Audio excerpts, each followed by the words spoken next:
Hashannah Tova. It's great to see you. We've missed you. I mean, some of you we get to see, some of you not so often, but we miss you. I wanted to start tonight by, I think, after all these years, I'm entitled to a confession, which is, I think that rabbis tend to completely overthink it for the high holidays. You know, a couple of months ahead of time, we're all reading all these books and searching for stories. And the truth is that we tend to think of these messages and write these messages that very often just completely miss the mark because they're so full of so many things. And we want to address every single issue in the world and every ailment of the universe. And it's really impossible. So this year, I really made a vow that I was going to keep it simple. And actually, tonight is going to be the simplest of simplest. I'm going to share with you one of my favorite stories, which is actually a book for children. And if we cannot get this message, we're in trouble. When we read this at the preschool, kids love it. And they ask a lot of questions. So I'm hoping that we ask the right questions after listening to the story. I had the idea of, reading it to you like this, like we do it for the children. But I'm sure somebody would complain that they couldn't see the pictures. So I'm not going to do that. I'm just going to tell you what it's about. And in a nutshell, try to just do it justice. The name of the story is The Missing Piece by Shel Silverstein. He's the same author of The Giving Tree, or The Missing Piece Meets the Big O, all great hits in our ECC. Now, The Missing Piece is one of my favorite books because I really believe it's not a story for children. It is for all of us. It's a universal story. And for those of you who've never heard it, and if you've heard it, please forgive me, you'll hear it again. But if you've never heard it, let me tell you what it's about. This Pac-Man-like figure, this circle with an empty pie shape in the middle, is rolling through the world. And as he rolls, he tries to find his missing piece. And he's sure that if he finds that missing piece, he's going to be able to roll quicker and smarter and prouder. And so he starts. And by the way, when he rolls around, there's a song he likes to sing. And the more he rolls, the more he sings. And sometimes he stops in the middle of the song and butterflies come and just stand on top of him. And other times he stops and looks at beetles that are running ahead of him. But more often than not, he's just looking for that missing piece. And he finds a couple of pieces and he tries to put them on. And very often they're big and he cannot roll. Or they're small and he rolls too fast. Or they're square and they don't fit. Sometimes he thinks he finds the real missing piece. And then he realizes it's not tight enough, so it falls off. And then one day, he finally stumbles upon this perfect pie-shaped piece. And he puts it in, and he starts rolling, but he cannot stop. So now he cannot see the butterflies, or talk to the beetles, or look at the birds, or sing the song, because he's rolling so fast that he mumbles the song. So he realizes that maybe his life is better without always trying to find that piece. And he takes that piece out and leaves it on the side and continues to roll on. You see, this is such a powerful story because it's so filled with morals and lessons for us.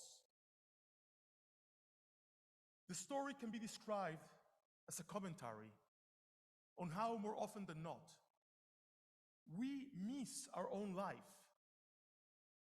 trying to look for perfection. That is to say, we go around our lives trying to pick up everything we see around us, trying to see if it fits, if it's perfect, if it makes us whole. And in our quest for perfection, we forget that there's no perfection. That none of us were put in this world to achieve perfection. that we are all imperfect. And in a way, we're all broken. The majority of us are born whole. And at some point, we miss that piece, we lose it.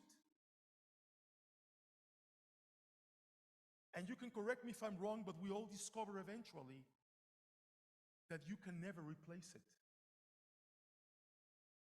It is impossible to replace the missing piece because nothing and no one can fit perfectly where that piece once was. You know, when we were younger, we looked for the perfect companion, for the perfect job, for the perfect car. We tried to find the perfect song on the radio. We always were trying to seek perfection. And as we grow older, we realize that we can't do that. That everybody's flawed. And that there's no perfect companion, and there is no perfect music. And that no matter how hard we try, it is important to understand people with their flaws and love them for who they are, and love ourselves for who we are. Because if we don't, we won't be able to live our own life. When I say that we try to overthink things, I really mean it. Look at the Torah portions for tomorrow and for Sunday. These are two simple stories from the Torah. The story of Hagar and Ishmael, and Abraham and Sarah and Isaac. And all of these characters are flawed.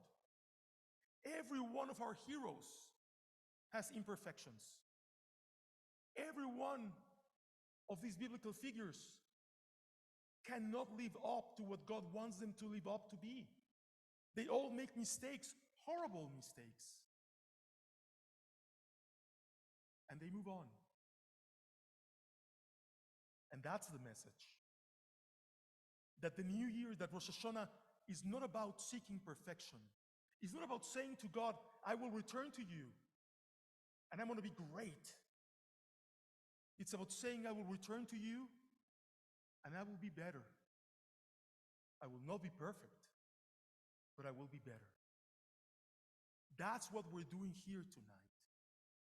We're not here to become perfect. We're here to become whole with our imperfections. So rather than disavow parts of ourselves, rather than thinking that we are not worthy, that we should be ashamed of who we are because we're missing pieces, we should embrace our lives and live to our full potential. I think that the ultimate message of Rosh Hashannah is that we don't have to be perfect. We just have to be human. I want to end tonight by just sharing with you a story. This summer, we had the privilege of going to Argentina and visiting a little town called Monigotes, where my cantor was born, my cantor from childhood. And when we went into that synagogue, 600 kilometers away from Buenos Aires, in a town that looked like a shtetl in the middle of South America, where there's no more Jews, but there's an abandoned synagogue. And we walked inside, and I looked at the cracked glasses, and at the pigeons trying to get in, and the broken sunlight. I thought to myself, the man who taught me everything that I know about liturgy once stood in this broken bima as a bar mitzvah. He went on to become one of the greatest cantors in Latin America, a true gift to the Jewish people. From this broken place, it reminded me of something that Leonard Cohen wrote. Everything has a crack. We are all broken, and everything has cracks in it. Because that's how the light gets in. And if we don't let the light in, we will never become whole. Let us not be perfect. Let us just be human. Shana Tova umetuka.